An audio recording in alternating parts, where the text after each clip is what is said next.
नमस्कार, मैं हूं सन्मय प्रकाश और आपका स्वागत है सरकारी जॉब न्यूज में। कई इंपॉर्टेंट टॉपिक है इस करंट फॉर स्टूडियो में, जैसे ओपन बुक एग्जाम। ये इसका पायलट प्रोजेक्ट शुरू हो रहा है और इसमें मतलब किताब ले जा सकते हैं स्टूडेंट। और आपको वैसे सुनने में बहुत आसान सा लग रहा होगा कि एग्ज़ाम में बुक ले जाना होगा, बहुत अच्छे से एग्ज़ाम देंगे बच्चे, लेकिन बहुत ही कठिन होने जा रहा है और इसको प्रयोग के तौर पर लागू किया जा रहा है। कहाँ, कैसे, इसके बारे में डिटेल जानेंगे। विदेश में भारतीयों को युद्ध लड़ने पर मजबूर कर दिया गया है, वो बात करेंगे। और भी कई टॉपिक है, कई क्वेश्चन, तो शुरू करते हैं। और पहला क्वेश्चन, और पसंद आ रहा हो लाइक बटन दबा देना, शेयर कर दीजिए दोस्तों को। तो पहला क्वेश्चन होगा, किस शिक्षा बोर्ड ने यानी किस एजुकेशन बोर्ड ने स्कूलों में ओपन बुक एग्जाम का प्लान प्रस्तावित किया है और पायलट प्रोजेक्ट शुरू करने का ऐलान भी कर दिया है। आंसर होगा इसका सीबीएसई। ठीक है, ये तो जान गए, सीबीएसई। तो सीबीएसई ने क्लास 9 से लेकर 12th तक के एग्ज़ाम को ओपन बुक एग्ज़ाम करने का प्रस्तावित किया है और इसका पायलट प्रोजेक्ट इस साल के अंत में यानी नवंबर-दिसंबर में शुरू किया जाएगा। पायलट प्रोजेक्ट किया जाएगा, मतलब कि पायलट प्रोजेक्ट का मतलब क्या होता है? प्रयोग के तौर पर कुछ स्कूलों में कुछ स्टूडेंट के साथ इस तरह का एग्ज़ाम कराना। ओके, तो ये तय हुआ है और ये जो सिस्टम है ना, ओपन बुक सिस्टम, वो विदेशों में बहुत ही पॉपुलर है। अमेरिका हो गया और यूरोप के कई सारे देशों में ओपन बुक एग्ज़ाम होता है।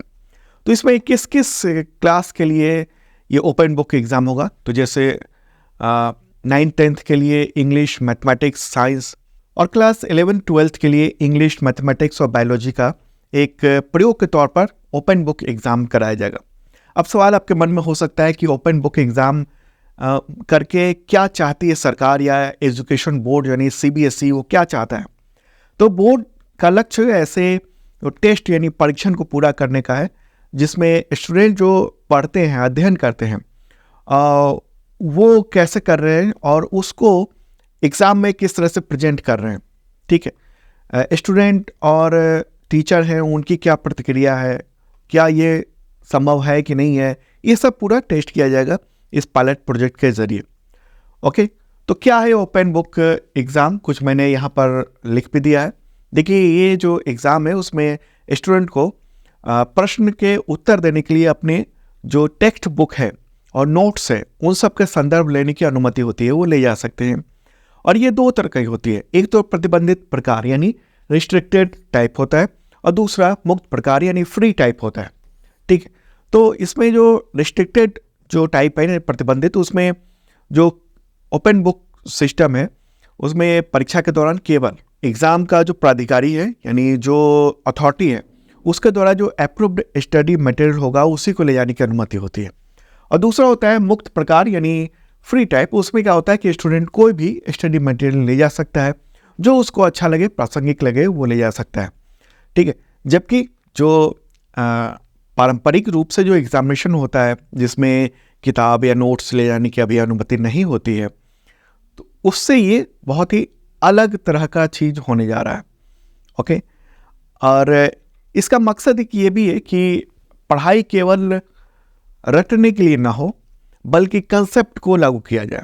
ठीक है, तो ओपन बुक सिस्टम में यही होता है एग्ज़ाम में कि स्टूडेंट किसी चीज़ का कंसेप्ट को कैसे समझ रहा है, उसके ज्ञान को परखा जाता है। ओके, और क्या भारत में ये पहली बार हो रहा है ओपन बुक एग्ज़ाम? तो देखिए, 2014 में सीबीएसई ने, इससे पहले भी 2014 में सीबीएसई ने स्टूडेंट को रट्टा मारने के बजाय स्किल हासिल करने के लिए ओपन टेक्स्ट आधारित एक मूल्यांकन की शुरुआत की थी। हालांकि ये 2017-18 में इसको बंद कर दिया गया था, कुछ प्रयोग के तौर पर किया गया था, बहुत मामूली सा। फिर 2019 में AICTE यानी अखिल भारतीय तकनीकी शिक्षा परिषद, उसने सलाहकार निकाय की सिफारिश पर इंजीनियरिंग कॉलेजों में ओपन बुक एग्जामिनेशन की अनुमति दी थी। ओके, उस पर भी बहुत ज़्यादा कुछ काम नहीं हो पाया।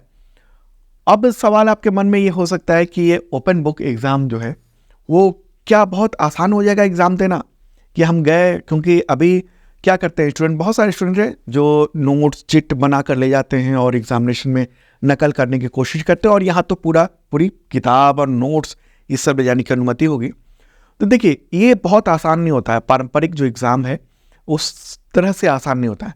इस एग्ज़ाम में यानी ओपन बुक एग्ज़ाम को, उसमें तथ्य और परिभाषाओं से अलग होकर सीखने के जो कला है उससे रिलेटेड डिजाइन किया जाता है।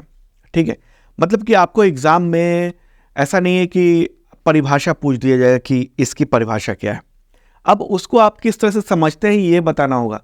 अगर आपने पूरा का पूरा किताब से कॉपी कर लिया तो फिर मार्क्स कम मिलेंगे ज़रूर, लेकिन कम मिलेंगे। ऐसा अमेरिका और दूसरे देशों में कुछ जगहों पे ऐसा होता है, तो उसकी बात मैं कर रहा हूँ। ठीक, उसमें फिर आपको कंसेप्ट के आधार पर उस चीज़ को लिखना होगा, आप मदद ले सकते हैं। एक और बात कि आपके पास पूरी किताब दे दी गई, अगर आपने किताब नहीं पढ़ा है तो एग्ज़ाम में तो आपको पता ही नहीं चलेगा कि कहाँ से ये क्वेश्चन आया है। ठीक है, तो एक ये भी पता चल जाता है कि बुक को पढ़ा है कि नहीं पढ़ा है बच्चों ने, और उसका कंसेप्ट क्लियर है कि नहीं। सवाल यहाँ भी होगा कि ओपन बुक एग्ज़ाम पर रिसर्च क्या कहती है। तो एम्स भुवनेश्वर के स्टूडेंट्स के बीच में 2021 में रिसर्च कराया गया था, और ओपन बुक एग्ज़ाम प्रायोगिक तौर पर कुछ करवाया गया था। तो उसमें ये पता चला कि इससे तनाव कम होता है, एग्ज़ाम को लेकर जो प्रेशर है स्टूडेंट में वो कम हो जाता है ओपन बुक एग्ज़ाम के दौरान। ठीक है, तो ये आने वाले वक्त में इसकी चर्चा काफ़ी ज़्यादा होने वाली है, और लोग भी इसको बहुत कौतूहल से देख रहे हैं कि आखिर ये क्या चीज़ होने जा रही है कि बुक ले जाने पर तो रिस्ट्रिक्ट किया कर दिया जाता है, मतलब डिबार कर दिया जाता है एग्जामिनेशन से, और यहाँ पर अब परमिशन नहीं होने वाली है। तो इसलिए ये जो है ना आपके एग्जामिनेशन के महत्वपूर्ण है क्वेश्चन। चलिए अब आगे बढ़ते हैं, अगला क्वेश्चन लेते हैं, वो भी इंपॉर्टेंट है। मशहूर गायक पंकज उधास का निधन हो गया 26 फरवरी 2024 को। तो उन्हें किस वर्ष पद्मश्री अवार्ड मिल चुका था? आंसर होगा 2006 में। 2006 में उनको पद्मश्री अवार्ड मिला था। मशहूर गज़ल गायक थे, निधन हुआ 72 ईयर की उम्र में। उनको पैनक्रियाज कैंसर था, उससे वो जूझ रहे थे। उनका जन्म हुआ था 17 मई 1951 को 1951 को गुजरात के जैतपुर में, और निधन हुआ 26 फरवरी को 2024 में। उनके परिवार में पत्नी और 2 बेटियां हैं, और पंकज उधास की बहुत सारी गज़लें हैं। ये तो जब उनको पद्मश्री अवार्ड मिला था पूर्व राष्ट्रपति एपीजे अब्दुल कलाम के द्वारा, कब मिला था? तो 2006 में मिला था। उस वक्त का ये फोटोग्राफ मैं आपको दिखा रहा हूँ। तो पंकज उधास की बहुत सारी मशहूर गज़लें हैं, जैसे चिट्ठी आई है, चांदी जैसा रंग है तेरा, ना कजरे की धार, एक तरफ उसका घर एक तरफ मैं कदा, और भी कई सारी मशहूर गज़लें हैं जिसकी वजह से, अपनी आवाज़ की वजह से वो पॉपुलर हुए। अब ये क्वेश्चन इंपॉर्टेंट है, दिलचस्प है। और हाँ, आपको बताओ कि पीडीएफ जो है ना वो अवेलेबल है इस वीडियो के डिस्क्रिप्शन में, और सरकारी जॉब न्यूज़ का जो ऐप है वहाँ पर भी अवेलेबल है, और डेली का पीडीएफ फ्री होता है हिंदी और इंग्लिश दोनों लैंग्वेज में। और अगर आप तमाम एग्जामिनेशन की तैयारी करना चाहते हैं तो आपके लिए मेंबरशिप प्लान है, 2 तरीके का है, और इसके ज़रिए आप करंट अफेयर्स की तैयारी शानदार कर पाएंगे, चाहे यूपीएससी हो, बीपीएससी हो, यूपीपीएससी हो, आरपीएससी हो, तमाम राज्यों के, और एसएससी हो, दूसरे एग्जामिनेशन राज्यों के, उन सब एग्जामिनेशन के लिए। और ये 2 तरह का मेंबरशिप प्लान है। एक बेसिक मेंबरशिप प्लान है, उसमें एसएससी लेवल के टीचर, पुलिस लेवल के एग्जामिनेशन करंट अफेयर्स की तैयारी होती है। दूसरा है आईएसपीसीएस लेवल का। तो ये दोनों आपके काम का है। अगर आप संबंधित एग्जामिनेशन की तैयारी कर रहे हैं तो करंट अफेयर्स के लिए ये देख सकते हैं। और इसके ज़रिए क्या क्या मिलता है, पिछले 2 साल के करंट अफेयर्स मिल जाते हैं आपको, पीडीएफ 1 साल का वीडियो मिल जाता है, और अगले जो आपकी वैलिडिटी होगी 6 महीने या 1 साल, उस वक्त तक के करंट अफेयर्स का video, PDF, mock test current affairs का, और टेस्ट सीरीज संबंधित एग्जामिनेशन के। तो ये अभी ऑफर भी चल रहा है मात्र कुछ स्टूडेंट्स के लिए, आप देखिएगा ज़रूर। इस वीडियो के डिस्क्रिप्शन में जो लिंक दिया हुआ है ऐप का, वो क्लिक कीजिए, डाउनलोड कीजिए ऐप, और इसका फ़ायदा उठाइए, आपके बहुत काम आने वाला है। ओके, चलिए अब अगला क्वेश्चन लेते हैं। किस देश की सेना ने कई भारतीयों को सुरक्षा सहायक की नौकरी दी और बाद में यूक्रेन के साथ युद्ध लड़ने को मजबूर किया, जिसमें से एक की मौत हो गई? आंसर होगा रूस। रशियन आर्मी ने रिक्रूट किया था किसी और काम के लिए और युद्ध पर तैनात कर दिया। तो न्यूज़ देखिए आप, Indian helper dies in Russian war zone, एक की मौत हो गई। दूसरी खबर देखिए, Indians hired as helpers forced to fight in Russia's war. मतलब रिक्रूट किया गया सुरक्षा सहायक के तौर पर और युद्ध के मोर्चे पर भेज दिया गया। देखिए, कम से कम 100 भारतीयों को सुरक्षा सहायक के रूप में काम पर रखा था रशियन आर्मी ने, और उनमें से कम 3 को रूस यूक्रेन सीमा पर रूस के लिए युद्ध लड़ने को मजबूर किया गया। और 21 फरवरी को 21 फरवरी को यूक्रेन का एक एयर स्ट्राइक हुआ, उसमें भारतीय, उनका नाम है हेमेल अश्विनी भाई मंगूकिया, तो उनकी मौत हो गई। मात्र 23 साल के थे। ओके, तो गुजरात के रहने वाले थे। ठीक है, तो वो दिसंबर में गए थे वहाँ रूस, और उसके बाद युद्ध के काम में लगा दिया गया था। अब एक बार मैप के जरिए देख लेते हैं, फिर इसको डिटेल में समझते हैं कि ये कैसे भारतीय उस ट्रैप में फंस गए थे, रूस के ट्रैप में, और भारत सरकार क्या कर रही है वो देखते हैं। तो सबसे पहले मैप के जरिए ये देखिए अपना प्यारा भारत है, और अब चलते हैं रशिया की ओर, यानी रूस की ओर। रूस जो है भारत के उत्तर में है, और ये रहा विशालकाय रूस। और यहाँ पर ये जो कलर में देख रहे हैं ये है यूक्रेन। तो रूस और यूक्रेन के बीच में 24 फरवरी 2022 से युद्ध चल रहा है। 2 साल तो हो चुके हैं, ठीक है। और रूस के और यूक्रेन के भी हजारों सैनिक इस दौरान मारे जा चुके हैं। युद्ध बहुत लंबा खिंचता जा रहा है। रूस ने सोचा था कि कुछ ही महीने में हम यूक्रेन की जो सत्ता है उसको दबा देंगे, लेकिन ऐसा हुआ नहीं। यूक्रेन भी लड़ रहा है, यूरोप और अमेरिका, नेटो, उन सब के सहयोग से उसको हथियार मिल रहे हैं, पैसे मिल रहे हैं, लेकिन रूस भी डटा हुआ है और लगातार इसके बहुत सारे इलाके पर कब्जा करता जा रहा है। मतलब लगभग इतने इलाके तो इसके रूस के कब्जे में आ चुके हैं, ये पूरे के पूरे, ठीक है। तो इस युद्ध में बहुत सारे सैनिक इसके रूस के मारे जा चुके हैं। ऐसे में उसे सोल्जर्स की जरूरत है, नए नए युवाओं को रिक्रूट कर रहा है, लेकिन अब दुनिया के देशों से भी वो युवाओं को भर्ती कर रहा है। नेपाल से बहुत सारे गोरखा वो रूस की सेना में पहुंचे हैं और वहां पर वो काम कर रहे हैं रूस की सेना के लिए, और यूक्रेन से लड़ रहे हैं। और भारतीय भी उस ट्रैप में फंस गए, भारतीय भी वहाँ चले गए। अब कैसे हुई भारतीयों की जो नियुक्ति हुई वहाँ पर, या ट्रैप में कैसे फंसे हुए, इसमें देखिए भारतीयों की जो नियुक्ति है वो एजेंट के जरिए हुई थी, भारतीय एजेंट के जरिए। और ज़्यादातर जो युवक वहाँ पहुँचे हैं उन सब ने यूट्यूब पर एक वीडियो देखा था जिसमें बताया गया था कि रूस की सेना को सिक्योरिटी असिस्टेंट की ज़रूरत है, बहाली कर रही है और बहुत सारे पैसे मिल रहे हैं। तो बहुत सारे लोग वो अच्छे खासे रुपए के लिए वो उसके एजेंट के पास, उन एजेंट को संपर्क किया, और 9 नवंबर 2023 को भारतीय युवाओं को रूस भेजा गया था। तो सीधे नहीं भेजा गया, पहले खाड़ी देश ले जाया गया, ओके, यानी इधर के देशों में ले जाया गया, खाड़ी देशों में, और उसके बाद फिर रूस पहुंचाया गया और वहाँ पर कुछ दिन ट्रेनिंग दी गई, और उसका रूसी सेना में शामिल कर लिया गया और युद्ध के स्थान पर तैनात कर दिया गया। और ट्रेनिंग से पहले एक बॉन्ड पर भी सिग्नेचर करवाया गया, और वो रूसी भाषा में लिखा हुआ था।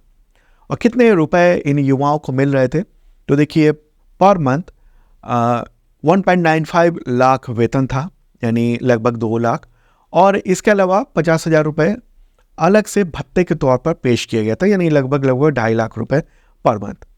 ठीक, अब सवाल ये कि रूस में जो फंसे ये जो युवा है इनके बारे में पता कैसे चला। देखिए वो सब तो ट्रैप हो गए, फंस गए वहाँ पर, और युद्ध के मोर्चे पर तैनात कर दिया गया। तो हुआ ये कि उनमें से 3 ने सोशल मीडिया पर वीडियो बनाया, मतलब वायरल किया, अपना वीडियो सोशल मीडिया पर डाला और कहा कि हमको यहाँ फंसा दिया गया है, और भारत सरकार से मदद की गुहार लगाई। उसके बाद फिर उसके परिवार वालों ने भारत सरकार से कहा कि भाई विदेश मंत्रालय से कि भाई मदद की जाए, और जब एक की मौत हो गई तो खबर ये पूरी चारों तरफ फैल गई और अखबारों में इसको प्रमुखता से छापा गया है।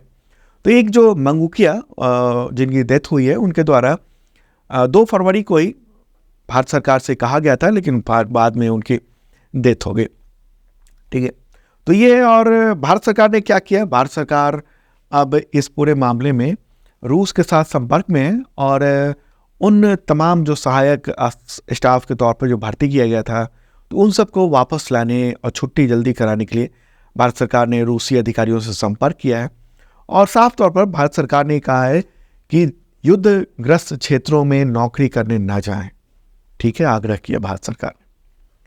अब अगला क्वेश्चन, विश्वविद्यालय अनुदान आयोग यानी यूजीसी, अंग्रेजी में कहते हैं यूनिवर्सिटी ग्रांट कमीशन, तो उसने बिहार की किस यूनिवर्सिटी को कैटेगरी 1 का दर्जा दिया है?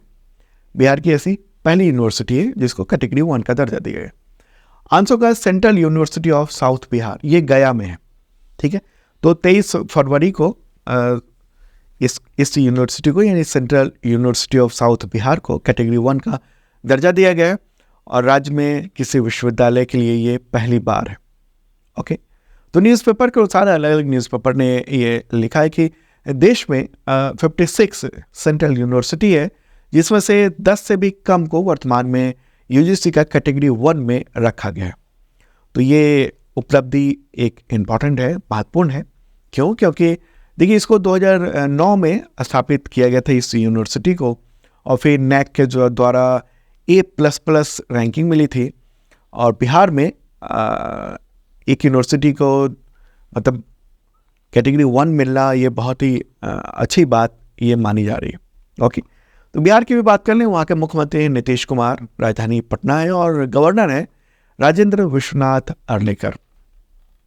आगे बढ़ते हैं, अगला क्वेश्चन, किस अभिनेता को वर्ष 2023 के लिए महाराष्ट्र भूषण अवार्ड मिला है? आंसर का अशोक सराफ। नाम शायद आपको पता नहीं होगा कि ये कौन व्यक्ति हैं, लेकिन फोटो से आप मुझे लगता है जान जाएंगे ये। और अक्सर फिल्मों में, सीरियल में कॉमेडियन के तौर पर वो नज़र आते रहे हैं, अशोक सराफ। तो उनको 22 फरवरी को महाराष्ट्र भूषण अवार्ड मिला है 2023 का। अवार्ड मिला 2024 में, लेकिन 2023 का है। भारतीय एक्टर है, हिंदी और मराठी सिनेमा में दशकों से ये काम कर रहे हैं। ठीक है, तो महाराष्ट्र के मुख्यमंत्री एकनाथ शिंदे, उन्होंने ये अवार्ड दिया है। ओके, अच्छा इस सवाल हो कि पिछली बार किसे मिला था? 2022 का, 2023 में मिला था 2022 का, तो दत्तात्रेय नारायण धर्माधिकारी, अप्पा साहेब धर्माधिकारी भी कहते हैं, तो उनको मिला था। तो महाराष्ट्र भूषण अवार्ड जो है ना, वो अलग अलग क्षेत्रों में दिया जाता है और महाराष्ट्र सरकार द्वारा दिया जाने वाला सबसे बड़ा अवार्ड है ये। ठीक है, तो इतने क्षेत्रों में ये अवार्ड दिया जाता है। चलिए आगे बढ़ते हैं, अगला क्वेश्चन लेते हैं। क्वेश्चन, कुमार शाहनी, उनका निधन हो गया 24 फरवरी 2024 को। तो इनमें से क्या थे, क्यों मशहूर थे वो? फिल्म निर्देशक और पटकथा लेखक। ठीक है, तो उन्होंने बहुत सारी फिल्मों में जो है वो निर्देशक के तौर पर काम किया, जैसे माया, दर्पण 1972 में आई थी, तरंग 1984 में आई थी, घायल गाथा 1989 में, कस्बा 1990 में। तो क्लासिक फिल्में उन्होंने बहुत सारी बनाई थी और लेखक के तौर पर भी उन्होंने अपनी पहचान बनाई थी। जन्म हुआ था 7 दिसंबर 1940 को, निधन 24 फरवरी को हो गया। कोलकाता में 83 ईयर के थे। ठीक है, पैरेलल सिनेमा बनाने में उनको जाना जाता था उनको। ठीक है, आगे बढ़ते हैं, अगला क्वेश्चन। असम सरकार ने ब्रिटिश काल के किस कानून को रद्द करने के फैसला फरवरी 2024 में लिया और असम निरसन अध्यादेश 2024 को मंजूरी दी है? आंसर का असम मुस्लिम विवाह और तलाक पंजीकरण अधिनियम 1935। तो इसको रद्द करने का असम की सरकार ने यह फैसला लिया है और असम निरसन अध्यादेश 2024 को मंजूरी दी गई है। ठीक है, तो और ये जो कानून है जिसको ख़त्म किया गया है, ये 89 ईयर पुराना कानून है और इसमें ये प्रावधान था कि अगर दूल्हा और दुल्हन शादी की कानूनी उम्र यानी लड़कियों की 18 और लड़कों की 21 अगर नहीं हुई है तो भी शादी का जो रजिस्ट्रेशन है वो करा दिया जाता था। तो असम के जो मुख्यमंत्री हैं, उनका नाम क्या है? असम के मुख्यमंत्री हेमंत बिस्वा शर्मा।